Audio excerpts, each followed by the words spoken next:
प्रणाम, नमस्कार।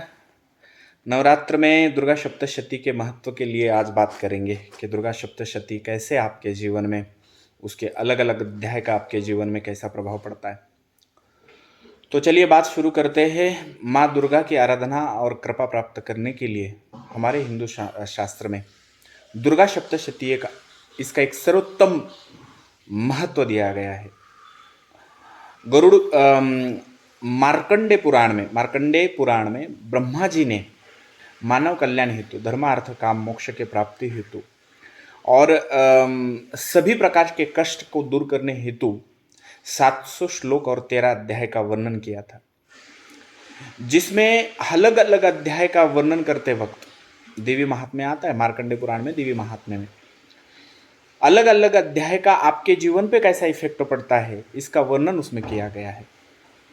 उसमें मोहन के 90 श्लोक, उच्चाटन के 200, विदूषण के 60, वशीकरण के 60 और मेरे ख्याल से उसमें उच्चाटन के भी 200 और स्तंभन के भी 200 ऐसे श्लोक आते हैं, जिसका निरंतर पाठ करने से आप मारण मोहन वशीकरण मतलब सभी प्रकार की शक्ति को प्राप्त कर सकते हैं। जैसी जिसकी कामना, जैसी जिसकी अपेक्षा और जैसी जिसकी महत्वाकांक्षा हो, उस महत्वाकांक्षा को पूर्ण करने के लिए दुर्गा सप्तशती के पाठ के हर एक अध्याय का अलग अलग महत्व कैसा होता है, उस पर हम आज बात करेंगे।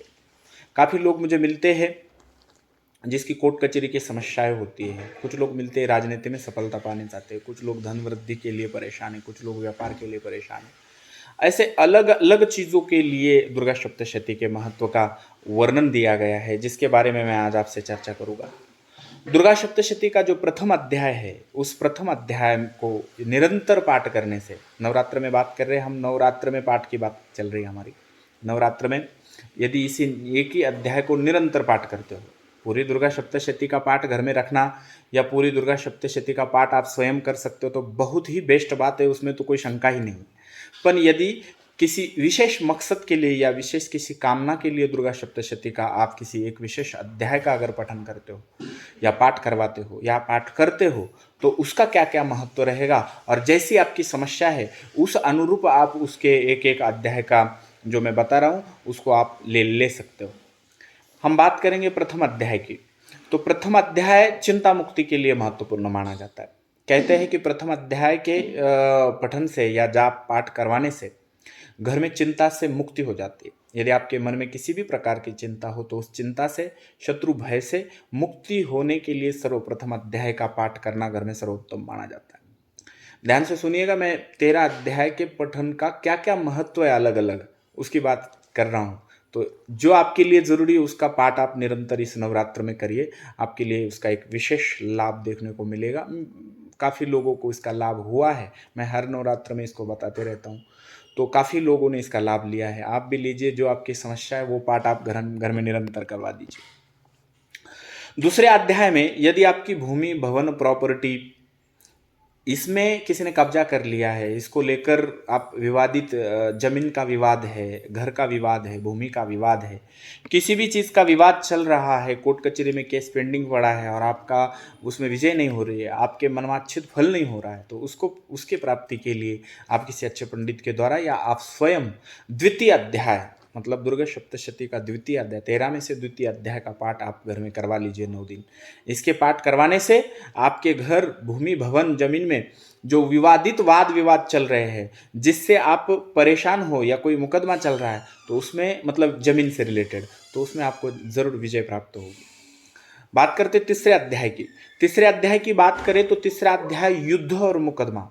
तो युद्ध, जिनके जीवन में युद्ध निरंतर सब मतलब किसी ना किसी को लेकर युद्ध भिड़ा रहता है या मुकदमा चल रहा है और उस मुकदमे में मतलब वो मुकदमा जमीन से रिलेटेड नहीं, मैंने जमीन से रिलेटेड तो आपको दूसरे अध्याय के लिए बताया, पर यदि आपका व्यक्तिगत जीवन के लिए, करियर के लिए कोई मुकदमा चल रहा है, उस मुकदमे में आप, उस युद्ध में आप विजय पाना चाहते हो, तो उसके लिए तृतीय अध्याय का एक विशेष महत्व दिया गया है। यदि इस 9 दिन तृतीय अध्याय का खास करके आप पठन करवाते हो, पाठ करवाते हो, तो आपको विजय मिलना निश्चित है।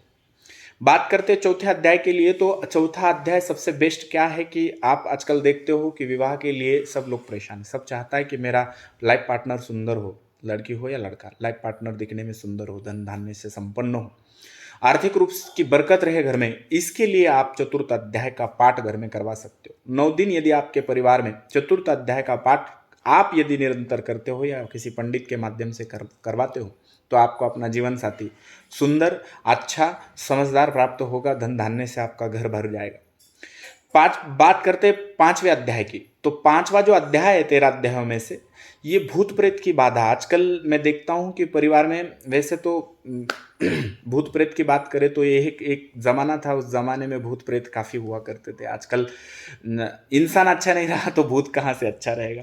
तो इसलिए भूत प्रेत की बाधा, यदि आपके मन में ये बैठ गया है शक कि नहीं घर में भूत प्रेत की बाधा है, पिशाच की बाधा है, किसी न किसी बात से आपका परिवार परेशान है ऐसी, तो पंचम अध्याय का पाठ आप परिवार में करवा दीजिए।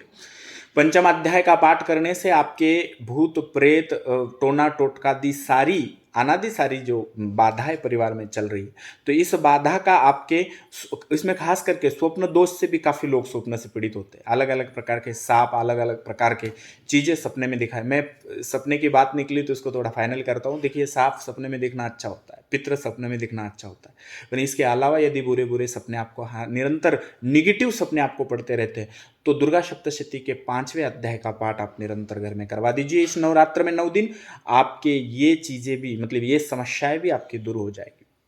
बात करते हैं छठे अध्याय को, तो छठे अध्याय का छोटी सी बात है। आपका मनवांछित फल प्राप्त करने के लिए आपके मन में क्या फल की अपेक्षा है, किस फल की कामना से आप परेशान हो कि मेरी ये चीज़ हो जाए, फलाना मेरा बेटा नौकरी पे लग जाए, मेरा मकान बन जाए, ऐसी किसी एक कामना होती है ना परिवार में किसी ना किसी के मन में। तो उस कामना के पूर्ति के लिए, उस कामना को सफल करने के लिए आप षष्ठम अध्याय का, छठे अध्याय का पाठ निरंतर आप नवरात्र में 9 दिन करवा सकते हो। पंडित के द्वारा करिए, आप करिए, सबसे उत्तम रहेगा।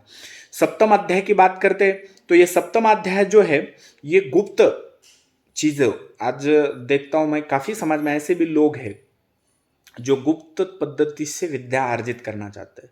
हमारे मतलब क्षेत्र में तो काफ़ी लोग हैं, तो गुप्त विद्या अर्जित करना चाहते हो, अपने मन की कोई गुप्त अपेक्षा है जो किसी से शेयर नहीं करते, जो बताने लायक भी नहीं है, और उस अपेक्षा को अगर आप पूर्ति करना चाहते हो तो आपके लिए सप्तम अध्याय सबसे बेस्ट है। आप नवरात्र में 9 दिन इस अध्याय का निरंतर घर में पाठ करने से आपकी गुप्त मनोकामना और आपकी इच्छा पूर्ति हो जाएगी 100%। ये बात आप कर लीजिएगा। दूसरी बात अष्टम अध्याय की, तो अष्टम अध्याय भी सबसे बड़ा प्रबल माना जाता है। किस चीज़ के लिए? तो वशीकरण के लिए। आप अष्टम अध्याय पढ़ लीजिए, आपको वशीकरण के सारे मंत्र उसमें देखने को मिलेंगे। तो आप किसी को वशीकरण मतलब क्या, बुरे ख्याल से किसी को वश किया जाता है, उसको वशीकरण नहीं कहते। और मेरा मानना यह है कि आप किसी को बुरे विचारधारा मानसिकता से या किसी का उपभोग करने से या किसी के भावना पे छलकपट से या किसी की भावना से खेलने के लिए यदि किसी का वशीकरण करना चाहते हो तो ये गलत है। इसके लिए शास्त्र में कोई ऐसा वो मंत्र तंत्र अध्याय नहीं दिया गया है, ध्यान रखिए इस बात को। आप भटकिए मत। कोई ज्योतिष यदि बोलता है तो ये इस मंत्र से आप किसी को पा सकते हो, तो गलत बात है। वो होगा भी तो मैं उसको गलत मानता हूँ। पर वशीकरण का अर्थ क्या होता है? आपका बेटा सुन नहीं रहा है, आपकी पत्नी सुन नहीं रही है, या आपका पति सुन नहीं रहा है घर में, आप चाहते हो कि यदि मेरे सुनने से सबका कल्याण हो जाए, तो उसको भी वशीकरण बोला जाता है। तो ऐसे वशीकरण को सिद्ध करने के लिए दुर्गा सप्तशती में अष्टम अध्याय का वर्णन किया गया है कि आप सभी प्रकार के वशीकरण को सिद्ध कर सकते हैं दुर्गा सप्तशती के अष्टम अध्याय से। अष्टम अध्याय का पठन यदि करते हो निरंतर 9 दिन, तो आपके सभी प्रकार के वशीकरण या सभी प्रकार के जो जिसको वश करना चाहते हो वश में रहेंगे। इस दुर्गा सप्तशती के अष्टम अध्याय का यह महत्व दुर्गा सप्तशती में बताया गया है।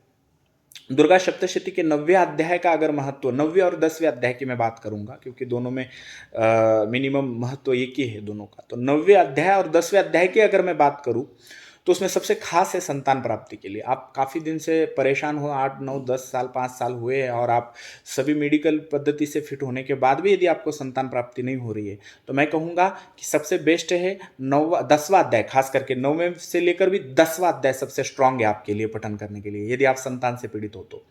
पर यदि आपके घर में कोई आदमी गुम हो गया है, काफ़ी दिन से आ नहीं रहा है, या आपका गुमशुदे की तलाश में आप परेशान हो, जो खोया है वो वापस नहीं मिल रहा है, ये कोई खोई चीज़ भी हो और वो वापस नहीं मिल रही है, खोई वस्तु हो वापस नहीं मिल रही है, खोई व्यक्ति हो खोया गुमशुदा है, कोई वापस नहीं आ रहा है, तो इसके लिए 9वां अध्याय और 10वां अध्याय का पाठ निरंतर इस नवरात्र में ब्राह्मण के द्वारा या आप कर सकते हो, जिसका विशेष फल आपको देखने को मिलेगा। दूसरी बात, 11वें अध्याय की बात करते हैं तो यदि आप व्यापारी हो, बिजनेस में घाटे चल रहे हैं, बिजनेस में काफ़ी दिन से आप प्रयास कर रहे हो और बिजनेस में सफल नहीं हो रहे हो, आप बिजनेस को लेकर आप निरंतर चिंता में हो, तो यदि आप अपने व्यापार में वृद्धि चाहते हो, व्यापार में सफलता चाहते हो, काफ़ी सारे व्यापार करके थक गए हो, आप व्यापार में स्टेबिलिटी चाहते हो, तो उस स्टेबिलिटी के लिए, उस स्थिरता के लिए आपको सबसे उत्तम रहेगा दुर्गा सप्तशती का 11वां अध्याय। यदि दुर्गा सप्तशती के 11वें अध्याय का अगर वर्णन परिवार में मतलब पठन पाठ होता है निरंतर 9 दिन, तो आपके व्यापार में वृद्धि होगी, और जो चिंता है, व्यापार को लेकर चिंता आपके माइंड में है, तो उस चिंता से मुक्ति मिलेगी आपको। इसका भी वर्णन दुर्गा सप्तशती में किया गया है। बात करते हैं 12वें अध्याय की, तो 12वां अध्याय भी सभी लोगों के लिए बड़ा महत्व रखता है। आप मन से परेशान हो, रोगों से परेशान हो और भयभीत हो, अज्ञात भय में रहते हो, अज्ञात भय में जी रहे हो, आप मन आपका स्थिर नहीं है। आजकल देख रहा हूँ मैं कि हर व्यक्ति अपने अपने मन से पीड़ित है। हर व्यक्ति के माइंड में मानसिक तनाव इतना है कि दिन रात घर चलाना है, घर की जिम्मेदारी, पारिवारिक जिम्मेदारी, व्यवसाय, बॉस की टेंशन, हर सभी प्रकार के टेंशन की वजह से इतना हर व्यक्ति मन से कमज़ोर हो गया है। हर व्यक्ति डिप्रेशन का शिकार हो रहा है, हर व्यक्ति मानसिक रोग का शिकार हो रहा है। तो इसके लिए सबसे बेस्ट, और दूसरी बात, रोग खान पान में किसी के भी शेड्यूल सबके गलत है। उठने का शेड्यूल नहीं, सोने का शेड्यूल नहीं, दिन रात मोबाइल में व्यस्त हो आप अपने तबीयत पे, आप किसी और पे क्या, आप अपने तबीयत पे ध्यान देने के लिए आपके पास टाइम नहीं है। खान पान भी ऐसे बन गए आज, सब केमिकल युक्त खाना है, तो सभी प्रकार से रोग नहीं, ऐसा शरीर नहीं है आज के समाज में, मैं तो ये कहूँगा।